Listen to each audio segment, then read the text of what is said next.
Nagbababad sa sulok, iniisip kung saan ba to patungo. Hinahanap ang sariling dulot, puro negatibo ang nakapalibot. Kaya mas minabuting magtago na lang sa kumot. Ilang taong paglalakbay, dami ko na rin tao na nakaakbay. Mga kasabayan ko ngayon nagtagumpay. Kaya tanong sa akin sarili kung ako ba'y hihimlay.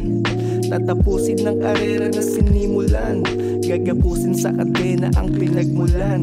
Ang aking pangarap ay aking hihintuan, ang diamante sa aking utak tuluyang mimityahan. Kailan nga ba mag-aalab ang sinindihang pangarap? Tinutukan sa lamin hanggang sarili ay mahanap. Ngunit sa aking puso ay meron pa rin bumabagabag. Kailan nga ba mahanap ang sinasabing alabab?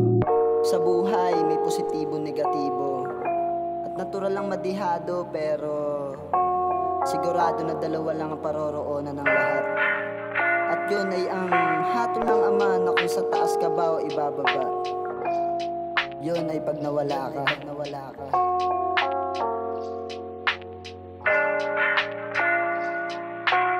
Nang mahanap ang sarili, aking ginanapan at kinilusan agad. At di lang basta nagbakasakali na ang ideya ay hindi malabo na mangyari. Basta ganapan mo lang, magtiyagang magtiwala sa taas. Kalimutan ng problema at magpalamon na lang sa positibo na gustong makamtan. Ito ay laro ng buhay at kaya sa pagtahak dapat tamang landas. Dahil lahat ng buhay may hangganan at sa mundo'y walang kasiguraduhan. Ang magpakasaya at magpakasasa na lang ang solusyon ng mga huwaran. At dapat piliin na sa tama ka lang. Ito ay tanda ng buhay, kaya wag kang papayag na nandyan ka lang. Wag kang papayag, wag na wag, no, wag,